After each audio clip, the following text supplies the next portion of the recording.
Like, all right, baby. I know the dog woke up. Anyway, good evening. What's up, everybody? It's Angela and Michael Your from boy Mike B. Uncomfortable Truths. Don't talk over me, babe. Feminism, right? Right. So, from Uncomfortable Truths, make sure to check out our weekly. Don't be over there stingy. Make sure to check out our weekly Friday episode. This past week, we talked about going to the strip club as a couple, and that's something that we did, and we're looking forward to doing again.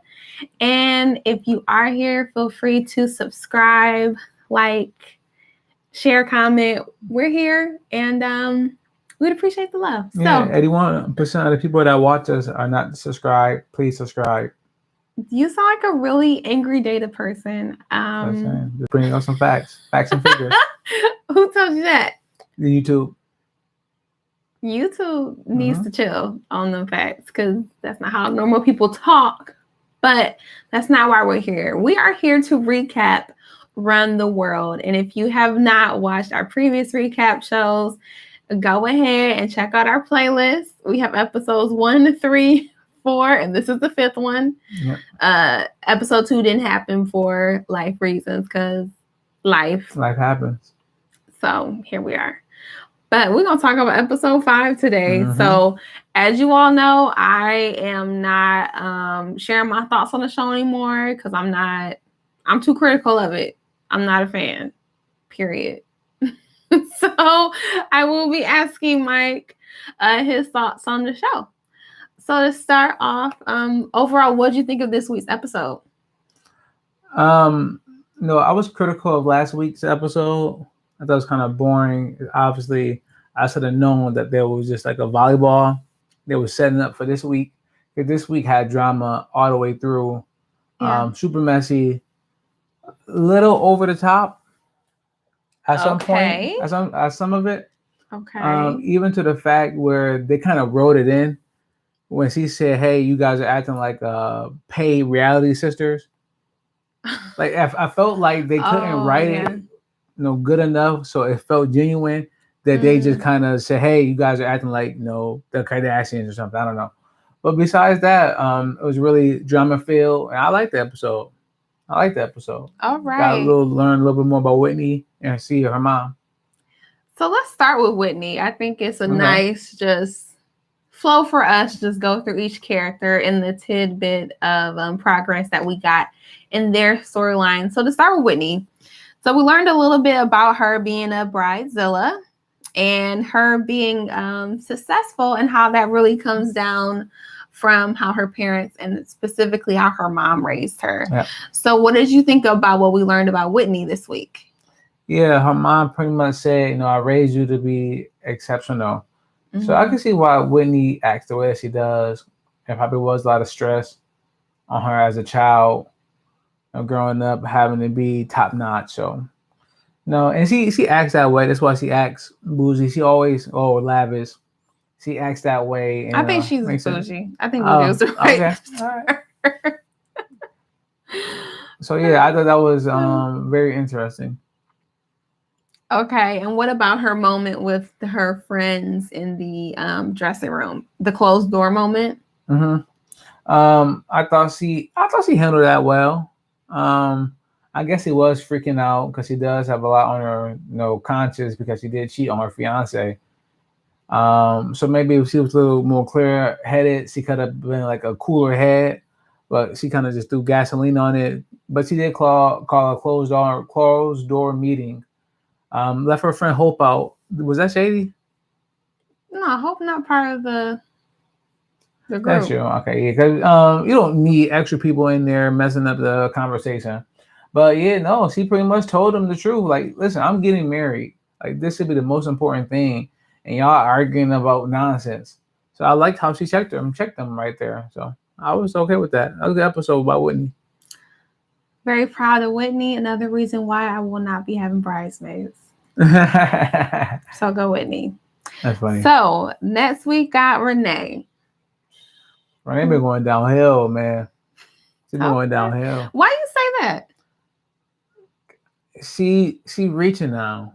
Mhm. She's going too hard to be the cool person and the I don't know. I don't know. She's just going a little bit too over the top for me right now, and she just needs to be natural like she was the first episode. Okay, so what do you think about her situation of sleeping with the guy who had his wife's ashes around his neck? I mean, talk about cringe That was worthy. hilarious. Yeah, that was. You know what I'm saying? She's spiraling right now. She was Ella-ing. Yeah, exactly. It's kind of like Ella was in the first couple episodes. Like she just brought some rando to her, what is it, her wedding party? Her Sandy's and Oh no, it's his, Sandy's. See, Sandy's open house, housewarming type of their bougie black professor party. celebrating us moving in together. They're coming out, yeah. Yeah. So So don't get me started. Okay, I'm not sharing. Go so yeah, like if I'm having something at my house with my co-worker, colleagues, peers, and it's not just like a little barbecue joint I'm doing, like just don't bring some random dude talking about what was he looking for? Some cheese? The DJ? Yeah, type of And DJ. some pie. Some pecan pie. Like dude, like who is this? So I got like Renee is looking bad right now. She needs to get her life together. She missed Jason. She needs to go back home. He's not home though. I know. I'm saying she needs to go back and just like listen. Come back home. I'm sorry. Like even though he spent all of their like retirement money. Yeah, it's a tough pill to swallow. She's gotta work that out. Couldn't be me. So next we got I'm gonna say Sandy for last because I feel like she reached kind of like a climax in her story. Yep. But Ella kind of took a back seat in this episode. We didn't hear too much about her wants, her needs, and her story, but she was really pressed about inviting Anderson to the wedding. Any thoughts on that? A last minute invite. Yeah. Oh, well, I allow that. Nah, if like the plates are already done and everything is like, nah, and you trying to bring your ex who you hate or you hate it, it's like, come on, dude, it's my wedding. Like, y'all, you're trying to have a special wedding moment at my wedding. Like yeah, you're forgetting that. Exactly. So another reason why we're having a small wedding with no bridesmaids. So yeah, no, but she was like, no, because then Renee would have to get a +1, and she said, "Shit, no." She's probably gonna invite a rando, and they're probably gonna be fucking in the bathroom. Yeah, it's on the dance floor going crazy. So yeah, no, Whitney shut that all down. Like, nope, it's quiet. I don't blame her. All right, so Ella got to know. Ella did not get what she wanted with her short, strong haircut as Professor Baptiste. It was some shade in this. It was some shade in this episode. Mm-hmm. I wasn't mad at it. All right, so speaking of shade, we're gonna go right to Shady Sandy, who received all the shade. She did. I mean, she had to know it was coming, though, right? She act like she didn't. She too. Yeah, mature. She's that oblivious to She's too mature to be acting like an 18-year-old who just walked around the block. Yeah, like exactly. She's too I'm saying plainly, she's in her 30s. Like, why are you? Let me stop. I just don't understand that. I guess to her, she knows that she has not been fucking her way up. She knows that their relationship has nothing to do with her being in the PhD program, anything. So that's what she knows. But for the outsiders, it's looking a little shady now. The internship, you may be a guy that grade that was higher than mine, but your paper wasn't really that good. And it's like, is this something that always seems a little off? Now it makes sense. So of course you have some shade coming your way. And if you don't know that, she's really oblivious, and maybe you aren't as smart as you thought you were. I'm getting a PhD Sandy. Oblivious about reality. And then gonna be all upset that people have that opinion. Like, what? What are you talking about? All right. How do you think she dealt with the cattiness from Professor Baptiste? Oh, I mean, I don't think she dealt with it well at all. Because that was at their house, right? Mm-hmm. Yeah, no way you walking in my damn house and you gonna talk to me like that. Nah, we ain't gonna That's have kind that. of like Matthew's house more than it is her No, house, she though. but she just moved in. I moved in now. Can you I'm believe that here. she moved in, though? Like, she gave up her lease, probably paid a penalty. Yo, what did I say episode 1? I said that Matthew is good. He found somebody that is, under him, who looks up to him, who's gonna take care of his child. He is set. He is good. And what happened this episode? One of the PhD students said, like, yes, you effing your way up. Like, oh no. She said the whole, you're the second one. Right. Yeah. Because old ones didn't cook as well as you. Exactly. Matthew been looking for this. He finally found it. Yeah, move on in. Get comfortable. Matthew, man, he know what he doing. Couldn't be me. I told you that from episode 1. Come listen to me. And they've been together for 2 years. Man, no matter. She ain't going nowhere. She is custom made for him. And his daughter. And his daughter got a little sassy off on her now too. So now all that, oh yeah, we was all cool and girlfriends when you were leaving. Now you trying to play stepmom, man. I don't know if I like that. So and last thing about Sandy, what do you think about her reaction when the interviewer asked her, do you think she's been compromised? Or do you think you've been compromised? Like, what do you think? Like, how do you think she reacted to that? Oh, I thought that was very telling that after she like kind of chuckled, he, you use very somber face, like, oh my God, like maybe she's been thinking about that, or maybe she felt some type of way just thinking about the very first time they interacted, and maybe she did feel some type of way and she didn't know how to react. I was listening to a podcast earlier and they was talking about, some of the best relationships started off with a lie. And maybe this is a relationship that started off as almost harassment, but she couldn't say anything, and now they ended up in a relationship where she's doing the baby's hair. So I don't know if she does love him, or is it what is it called? Munchausen syndrome? You know what that is? Explain. It's like when the captive falls in love with the person that holds them. Oh, like Sleeping Beauty? Something like it's similar, yeah, like that.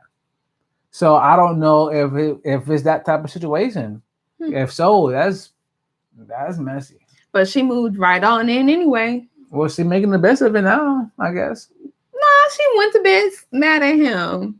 Let's see how mad she gonna get before she actually says something, Miss PhD.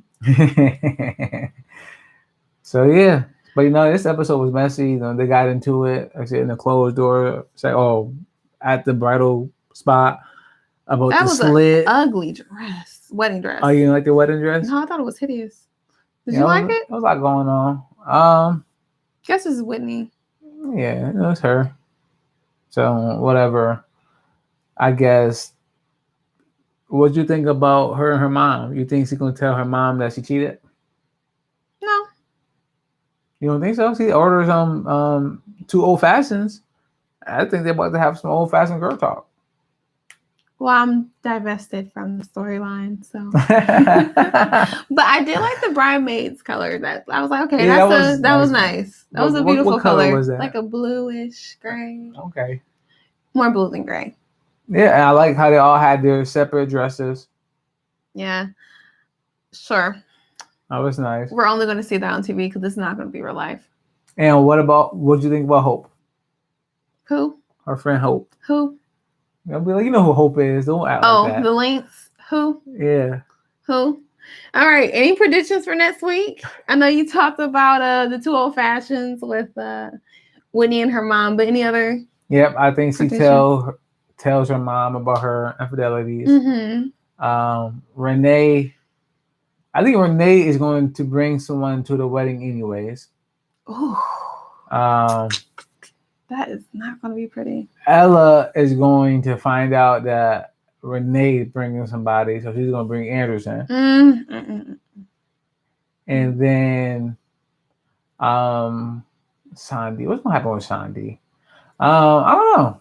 I don't know what's going to happen with her yet. She got a lot that she has to deal with. She needs some therapy. She needs therapy. I was about to say that. They all need therapy. Like, why is no one going to therapy? Because now those old feelings that may just have reemerged, she's gonna be real. Probably, I can see her and him having a big blowout. Oh yeah, this episode just because of that feelings he's feeling. I gave up my sanctuary. Yeah, you chose to, Sandy, Miss PhD. All right. So yeah, so let me stop. I'm divesting from this storyline. She just need to be his wife, I guess, and support him. Be his wife. He ain't proposed. Are they even official? Yeah, they gotta be official. He moved in now, and they had the housewarming. Everybody know. Oh, I didn't know there was official. Mm-hmm. So kind of murky. And I would say just if I know your pursuit may come to an end, so you might as well make amends with that and just help him get to his goal. Please be Dr. Umar, because your days are done. All right, we're about to close out before this turns into something else. No, that's it. That's it? No, I'm just saying, because I mean, I don't think she's gonna be able to handle all this shade coming her way. No, she's a crumbling mess. Like her and Whitney, they're definitely on the brink of a mental breakdown. They are. So is Renee. Renee is too. Renee is changing. She's going the wrong way. Ah, don't be a Renee. Don't be a Renee. On that note, thank you for tuning into this week's recap show. I will unfortunately be watching next week's show, but Michael will enjoy any. I love it. I love it. It's one of my favorite shows on television right now. It's actually the only TV show that I'm watching besides basketball. Shout out to you, ladies. It is the only show that Michael is making me watch. So thank you for watching us, though. All right, y'all. Later.